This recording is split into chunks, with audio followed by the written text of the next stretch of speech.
She was arrested for running errands calm, polite, and innocent until the handcuffs clicked and the cop realized he'd just shackled a state lawyer.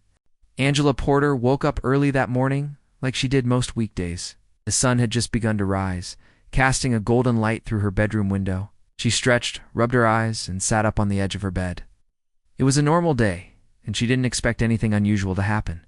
Her calendar was packed. She had a meeting with the Legal Affairs Committee in the afternoon, and she was preparing a presentation on police accountability. But first, she had some personal errands to run. She needed to buy groceries, pick up a prescription, and grab her favorite coffee before heading home to change into formal clothes for work. Angela, in her early 30s, was smart, calm, and confident. She had spent years working as a lawyer and now held an important position in the state legal team. She didn't carry that attitude around like a crown. She liked being simple, private, and real. On that day, she wore gray sweatpants, plain black hoodie, and running shoes. Her hair was tied up loosely, and she carried a reusable bag slung over her shoulder. It was just a quick run to the store and back. There was no reason to dress up. She left her apartment and got into her silver SUV, checking her list twice before backing out of the driveway. The streets were quiet, the air smelled fresh, and soft music played on her radio. As she drove to the grocery store, she thought about her upcoming meeting and smiled to herself. She was proud of the work she was doing. She believed in fairness, in truth, and in fighting for those who had no voice. Her job wasn't just a career, it was a mission. She arrived at the local supermarket, parked the car, and headed inside. Everything was as normal as it could be. She picked up some fruits, milk, cereal, and a few frozen meals. She waved at the friendly cashier, who recognized her from previous visits, and paid with her debit card. Then she walked outside to place her bags in the trunk of her car. Across the street, a police cruiser sat quietly. Inside, Officer Derek N. watched her every move. Officer N. was in his late 40s, a man with sharp eyes and a jaw that was always clenched. He had been with the department for over 15 years, but not without trouble. Several citizens had filed complaints against him for aggressive behavior and racial profiling. But every time, those complaints were buried under paperwork, silenced by colleagues, or dismissed by senior officers.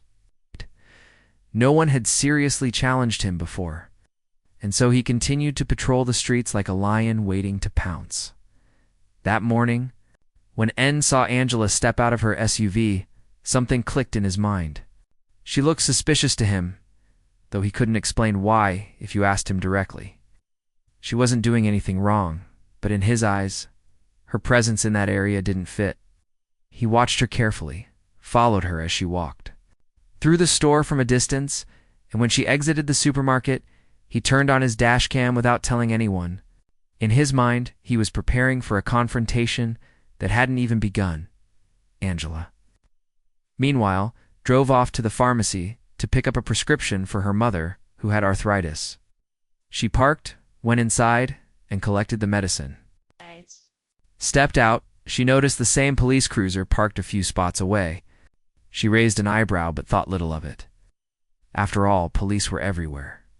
She shrugged and got back into her car. Still, something about the way the officer stared at her through the window made her uneasy.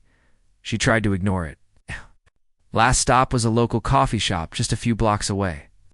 She ordered a cappuccino and a blueberry muffin, and the barista smiled, recognizing her usual order. Angela was loved in her neighborhood, even though most people didn't know what she did for a living. She never boasted. She let her actions speak louder than her job title. On the drive back home, she finally noticed the police cruiser following closely behind her. At first, she told herself it was just a coincidence. But then the cruiser turned on its lights. Angela's heart skipped a beat. She immediately pulled over to the side of the road and turned off the engine. Her hands were visible on the steering wheel. She knew the drill.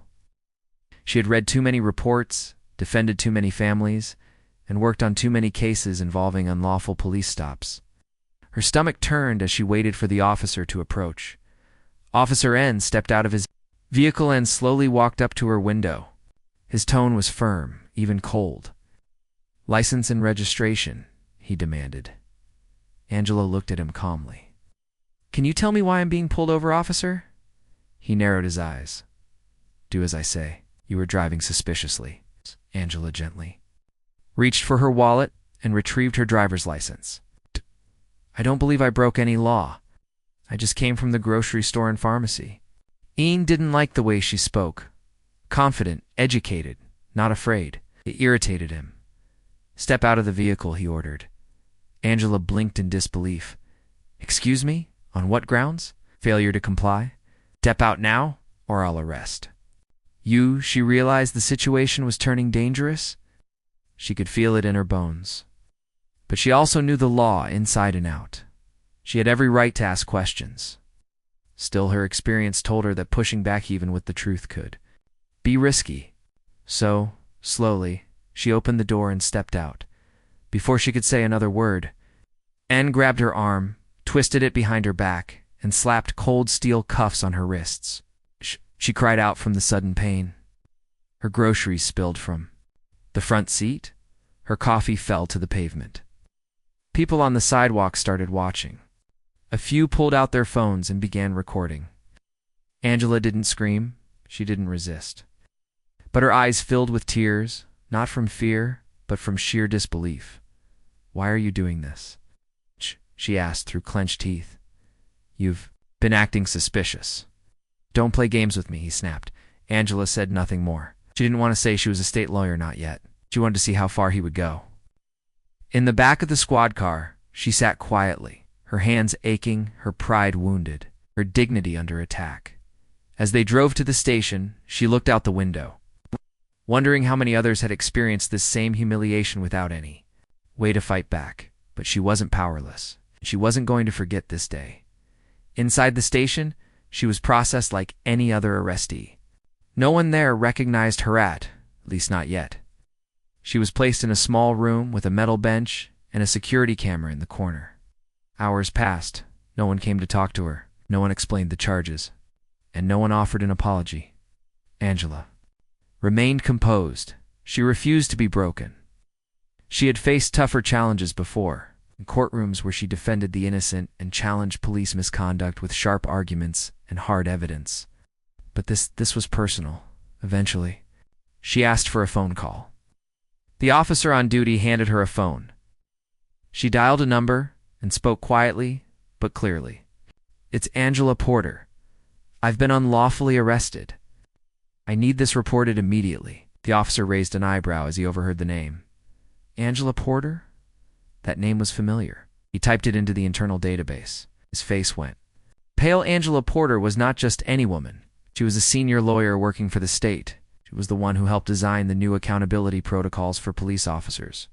She was the same woman who had spoken at the governor's press conference 2 weeks ago. Suddenly, the atmosphere changed. Officers whispered among themselves. Calls were made. And, still unaware of what was happening behind the scenes, walked into the room and told her she would be released soon. Angela met his eyes. "Do not speak to me again without legal representation present." It was only the beginning. She knew this incident would not go quietly into the night. Something had been set in motion, something that would rattle the entire department. But in that cold room, with handcuff marks still on her wrists, Angela sat taller than ever. She didn't need a robe, a courtroom, or a title to prove her worth. Her very presence was a challenge to injustice, and that morning, justice had picked the wrong person to mess with. Angela sat in the small holding room at the police station, her wrists still sore from the too tight handcuffs. The room was plain and cold, with white walls and a hard metal bench that dug into her back. A camera in the top corner blinked with a tiny red light, recording every second. But no one came to speak to her. No one explained what law she had supposedly broken. She had been treated like a criminal without a single reason given. Her phone had been taken. Her questions had been ignored. The grocery bags from her morning errands were probably still scattered on the sidewalk where she had been arrested. All she had wanted was to pick up groceries and coffee, nothing more. Back in the squad car during the ride to the station, Officer Derek N. had said little. His jaw was tight, and he kept glancing at her in the rearview mirror.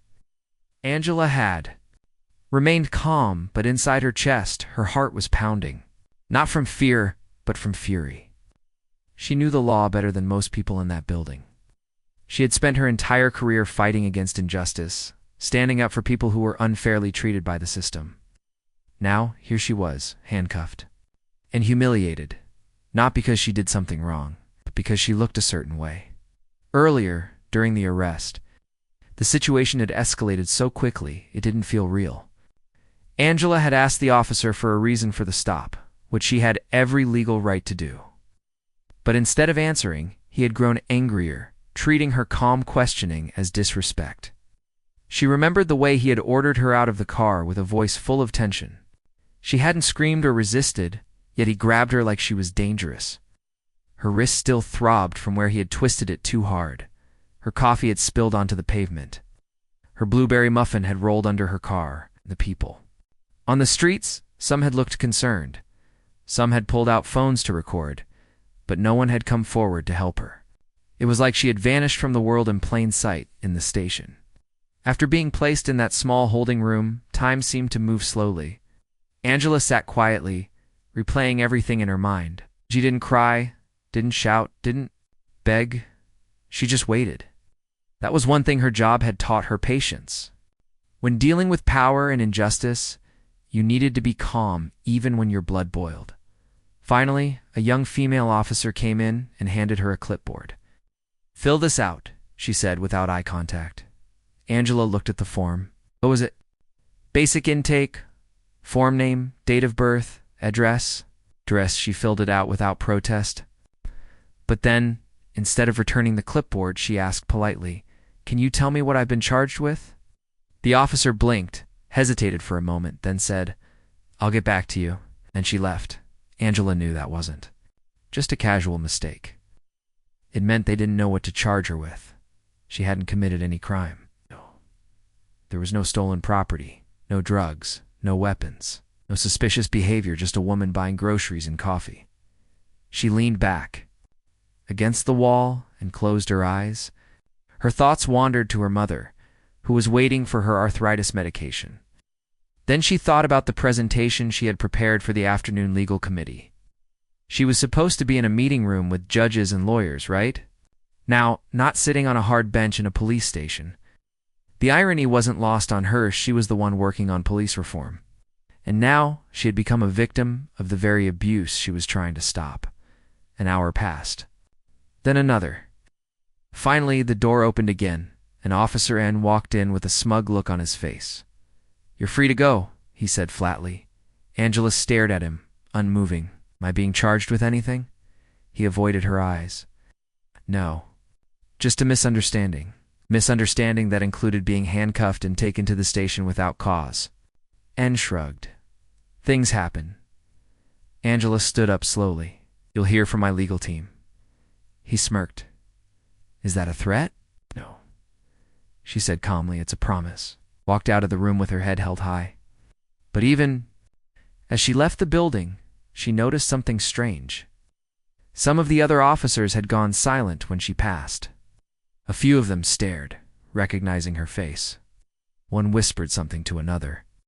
It was clear that someone had realized who she was.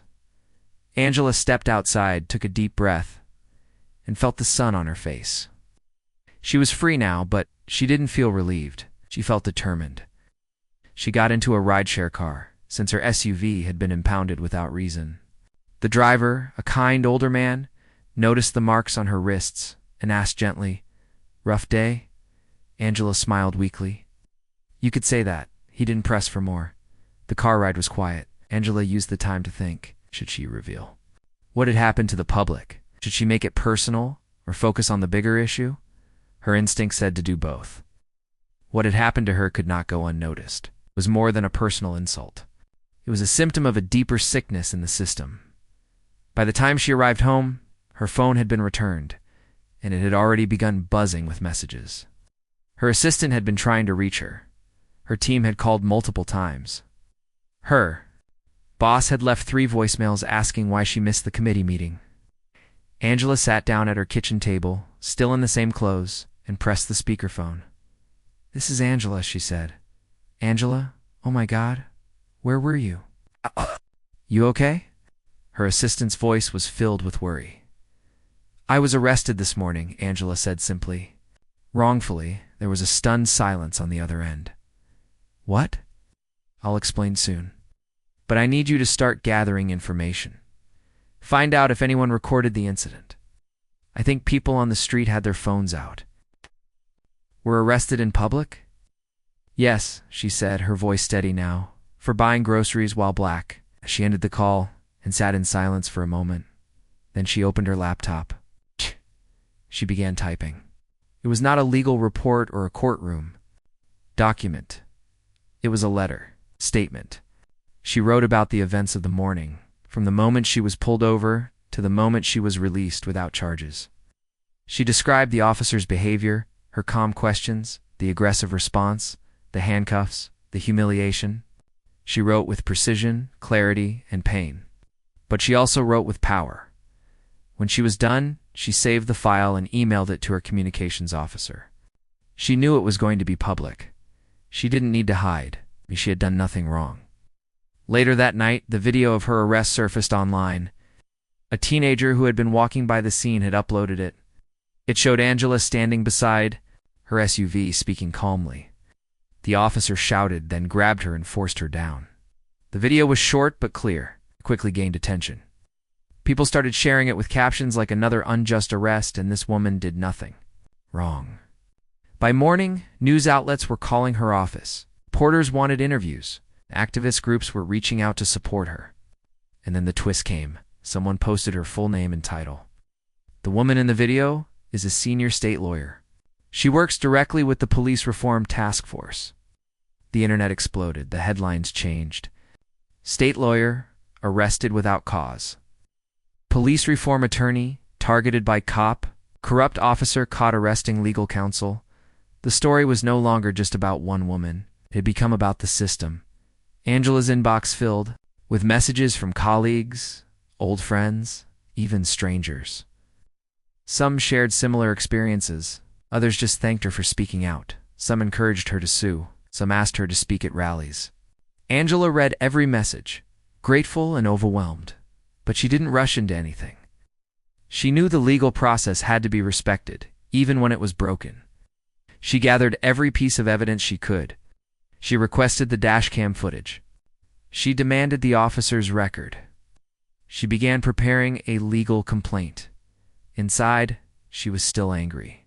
Not just for what happened to her, but because she knew it had happened to others who didn't have her resources or voice. People who had been silenced, ignored, forgotten. She had a chance to do something, and she wasn't going to waste it the next day. She stood in front of the press and gave a short but powerful speech. She didn't scream. She didn't cry. She simply told the truth. I was arrested because of how I looked, not because of what I did. This is not just my story. It's the story of many who don't get to stand at this microphone. I am lucky that I can fight back, so I will. And she meant it. Angela knew that her life had changed the moment she stood in front of the press and shared what had happened to her. What had started as a quiet morning filled with simple errands had turned into a national conversation. Her story wasn't just hers anymore. People everywhere were now talking about the wrongful arrest of a black woman who just happened to be a state lawyer. News channels picked up her statement and aired it repeatedly. Social media users shared the video of her arrest thousands of times. People who had never heard her name before were now saying it with anger, respect, and hope. But behind all the attention, Angela remained focused. She didn't want the world to see her as a victim. She wanted to be a symbol of resistance, a reminder that injustice could be challenged even when it came from those in uniform. She sat at her desk, reviewing documents, collecting evidence. And speaking with her legal team, she was not preparing for a fight with only words. She was preparing for a legal battle. The first thing she did was submit a formal complaint against Officer Derek N. It was a detailed, well-organized report. In it, she described how she was followed without reason, how she was stopped while doing nothing wrong, and how she was handcuffed and taken to the station without being told why. She included the marks on her wrists, the emotional toll, the hours she had lost, and the humiliation she had experienced.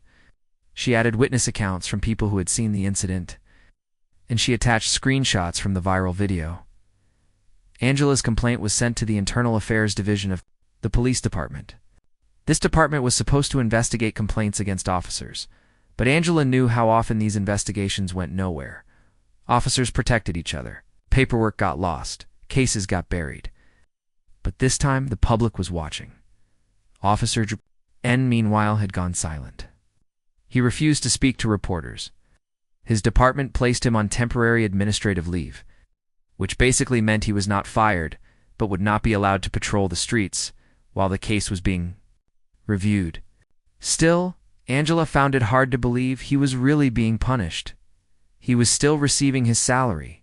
He was still free. And most importantly, he had not apologized.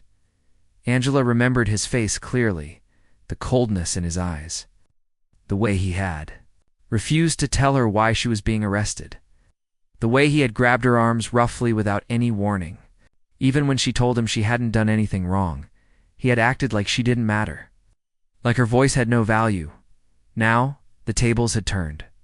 His name was all over the news, and not in a good way. His past complaints were being investigated.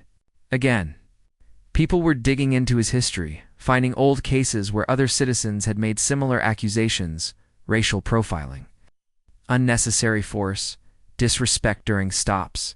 Angela's case had become the one that pulled the curtain.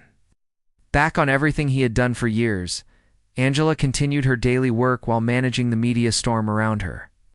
She still attended meetings, gave legal advice, and pushed forward on the very policies meant to prevent the kind of abuse she had faced.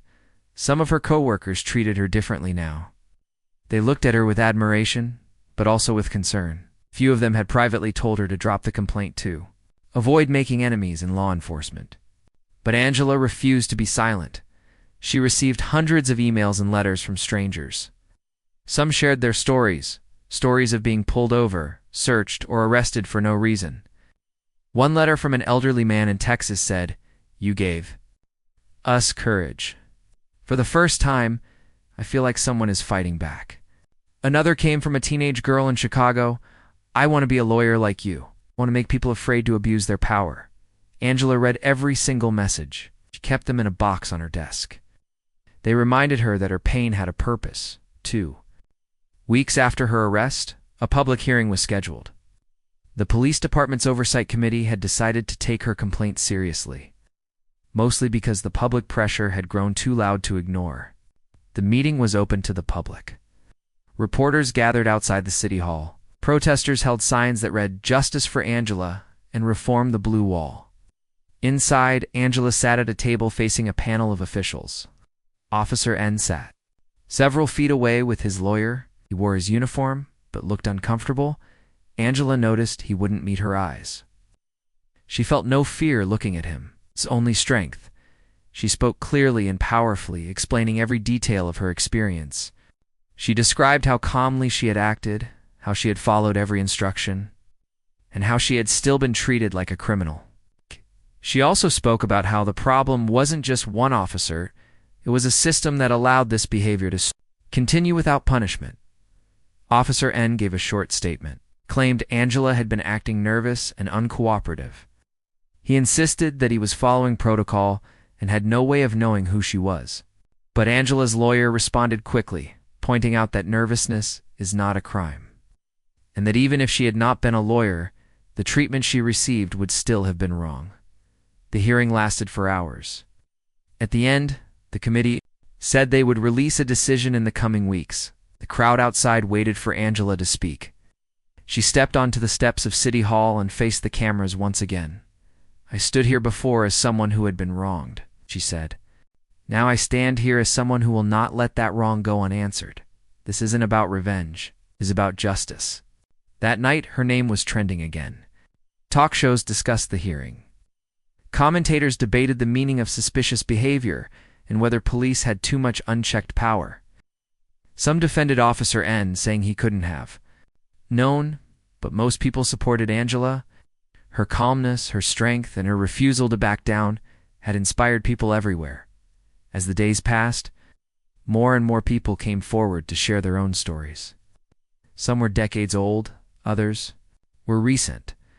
One woman from the same town said she had also been stopped by Officer N years ago while jogging, questioned without reason, and let go with a warning that made no sense.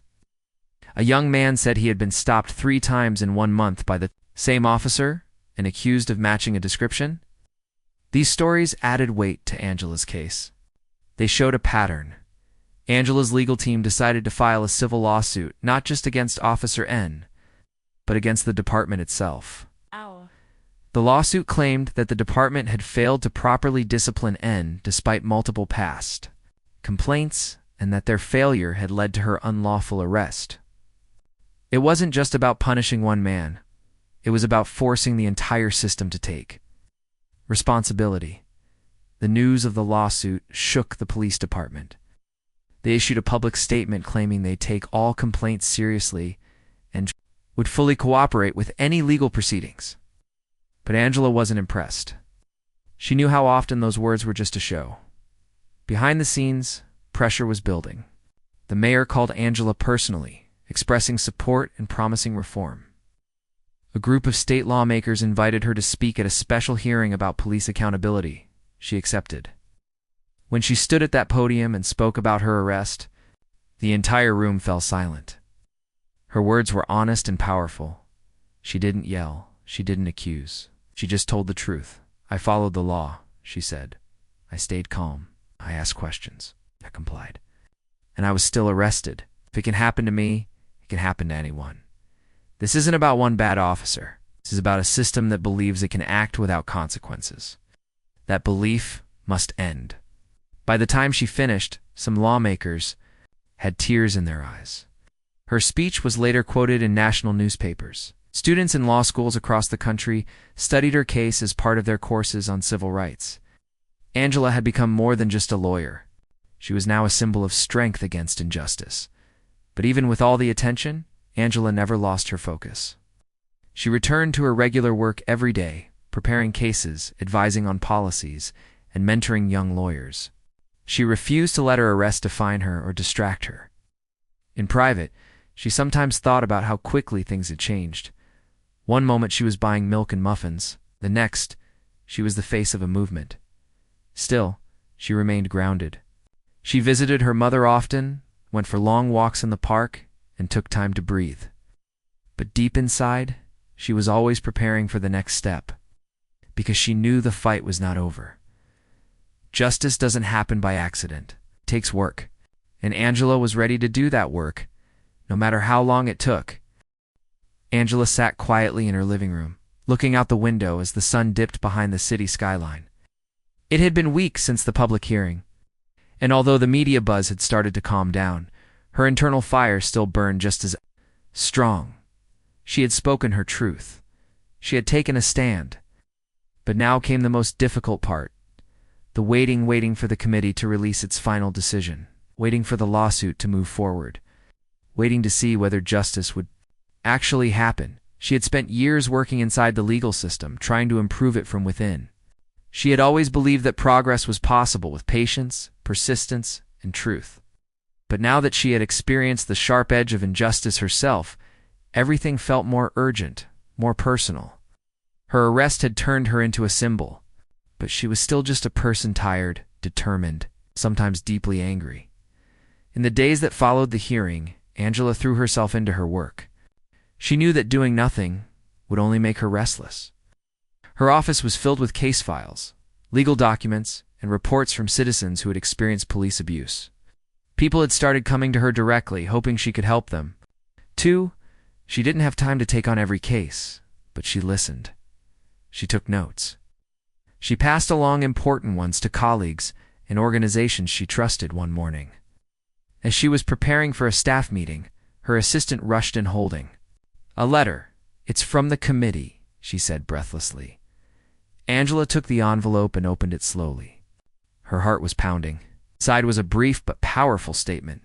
The Oversight Committee had completed its investigation. They had reviewed the body cam footage, witness statements, and Angela's complaint. Their conclusion was clear. Officer Derek Inn had violated her rights. His actions were unjustified and unprofessional, and he had shown a troubling pattern of misconduct. Angela read the words again and again. It was what she had hoped for. It was the truth, finally, recognized in an official way. But surprisingly, she didn't feel a rush of joy. Instead, she felt something quite a relief. A heavy weight she had been carrying for weeks was finally being lifted. Later that day, she held a small press conference. She stood before a few reporters, this time without the crowd or protest signs. Her voice was calm but strong.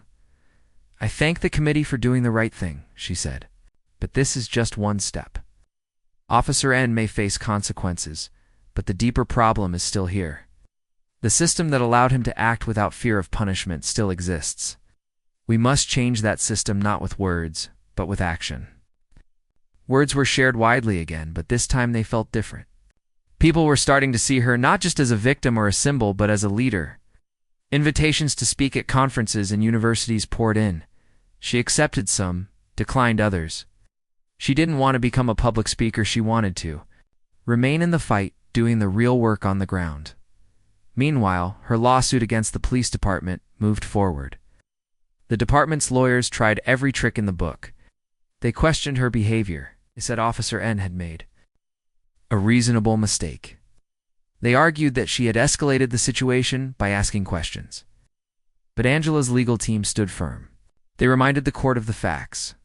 She was calm, she was compliant, and she had been arrested without a single charge.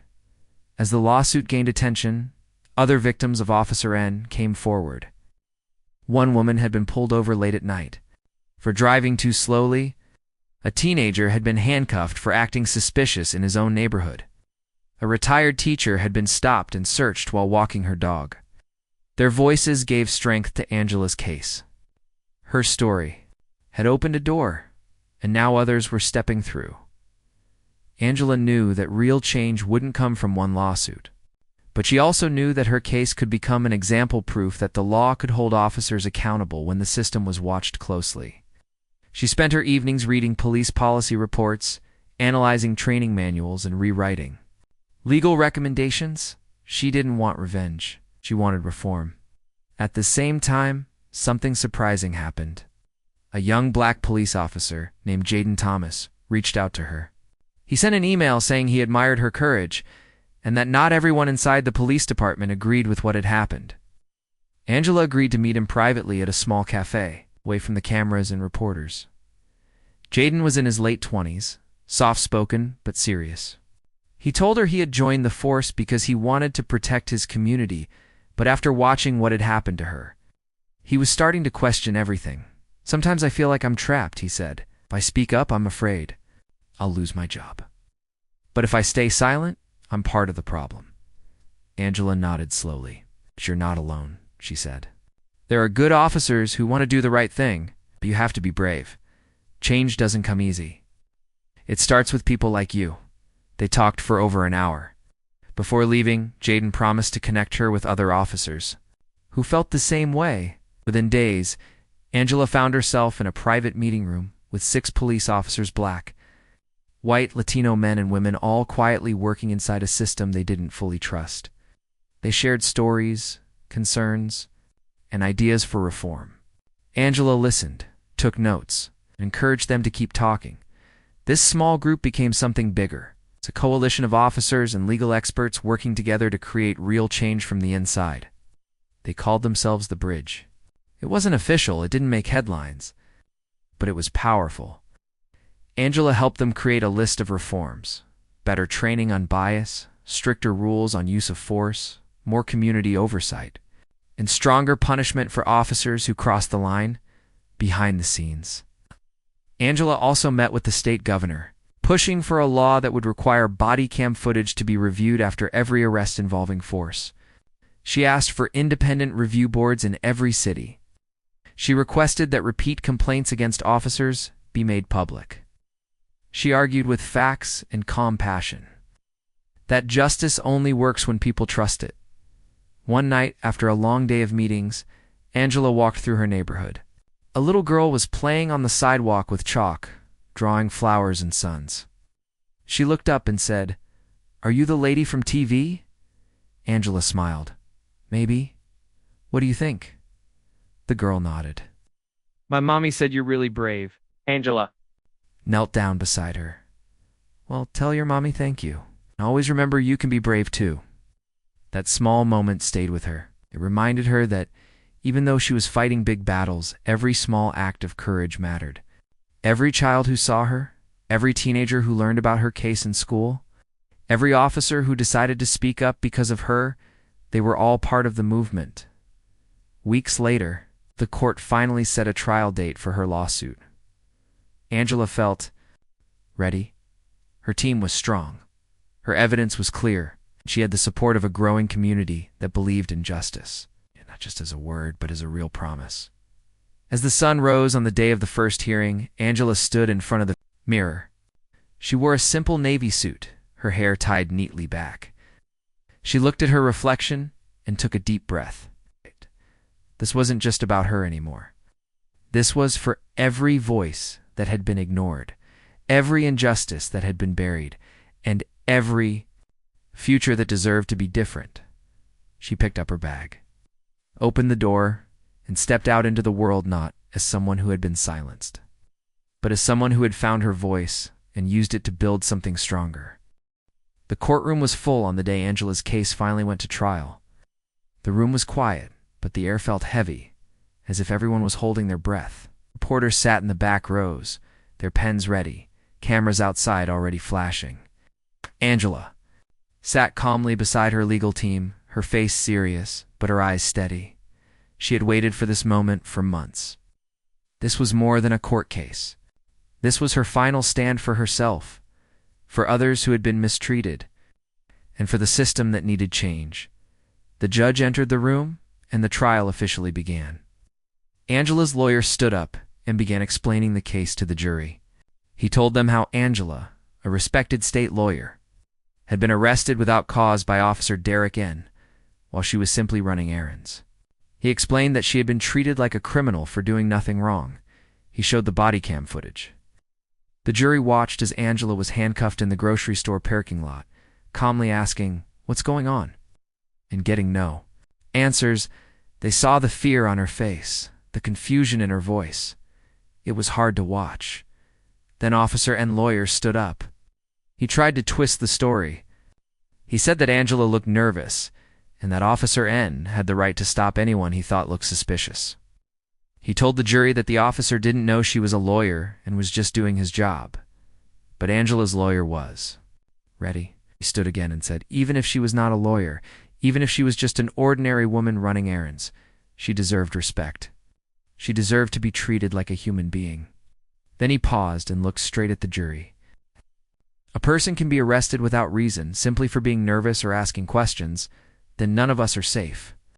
Witness after witness was called. A woman who had been parked nearby the day of the arrest told the court she had seen everything. She said Angela was calm, polite, and never raised her voice. Another witness, a store worker, said that the officer seemed impatient and angry even before he approached Angela. Each testimony added weight to Angela's story. They painted a picture of a woman wronged by a system that was supposed to protect her. Then Angela was called to the stand. The courtroom grew silent. She walked up, stood tall, and faced the jury. She told them everything, not just about the arrest, but about how it made her feel. She talked about the fear, the embarrassment, the pain of being handcuffed in public. She talked about how her heart raced, how she wondered if she would be hurt, how she thought of her family, and whether she'd make it home. She said, I followed the law, I did everything right. And still, I was treated like I was dangerous. Why? Because of how I looked. Because I asked a question. She didn't cry. Her voice didn't shake. She spoke with strength, and by the time she finished, the courtroom was completely still. No one moved. Even the judge seemed affected. After days of arguments, the trial finally came to an end. The jury left the room to decide. Angela sat quietly. Waiting, she tried not to think too much, but her mind kept racing. What if they didn't believe her? What if all of this had been for nothing? Hours passed. Then the jury returned. Everyone stood. The judge asked the jury foreperson to read the verdict. In the case of Angela Monroe versus the City Police Department and Officer Derek N., we find in favor of the plaintiff. Angela closed her eyes. For a second, took a deep breath, and smiled softly. She had won. The court had agreed that what happened to her was wrong. It was a small moment of justice, but it meant everything. The court awarded her damages, but Angela had already decided. What to do with the money? She didn't want it for herself. She used it to start a foundation. She named it Stand Tall. The foundation would provide legal support to victims of wrongful arrests and police abuse. It would fund education programs in schools, teach young people about their rights, and push for reforms in police training across the state. The day the foundation was launched, hundreds of people showed up.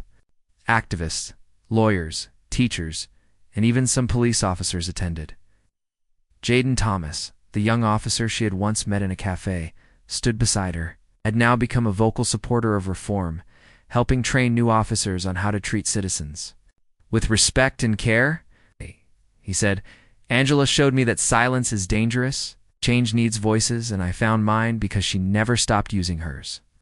Angela continued to speak at events, visit communities, and listen to those who were still afraid to come forward. She met a woman whose son had been arrested just for being near a crime scene. She met a man who had spent a night in jail for talking back during a traffic stop. Each story reminded her why she fought, but even with her victory, she knew the work was not over. Officer N was removed from the police force, but he wasn't the only one who had abused power. She continued to push for statewide changes. With the help of lawmakers, she helped draft a new bill called the Fair Stops Act. It required that every police stop be reported and reviewed, especially when it involved people of color. The bill passed, and it became one of the most talked about pieces of legislation that year. In one powerful moment, Angela was invited to the state capitol to stand beside the governor as he signed the bill into law. Cameras flashed, applause echoed, but Angela didn't think of herself. She thought of every person who had been silenced, every person who had felt powerless, and every child who might grow up in a better, fairer world. Months passed. Life slowly returned to a quieter rhythm. Angela still worked in her legal office, still helped those who needed guidance. But sometimes she would walk by the grocery store where it had all begun. She'd pause outside, watching people walk in and out, free, unbothered. She would smile, not because the past didn't hurt, but because she had turned that pain into purpose. One day she was stopped by a woman holding a young boy by the hand. The woman said, "You don't know me, but my brother went through something similar. Because of your story, we didn't give up, and we got justice." Angela knelt down and looked at the boy. "Do you know how strong your mom is?" The boy nodded. Angela stood, placed a hand on the woman's shoulder, and said, "Never forget, your voice matters." That night, as she sat at home, reading yet another letter from someone sharing their story, she realized something simple but powerful. Her arrest had been meant to silence her. Instead, it had made her louder, braver, and stronger. She had been mistaken for someone without power. But now, the world knew who Angela Monroe was, and no one would ever mistake her again.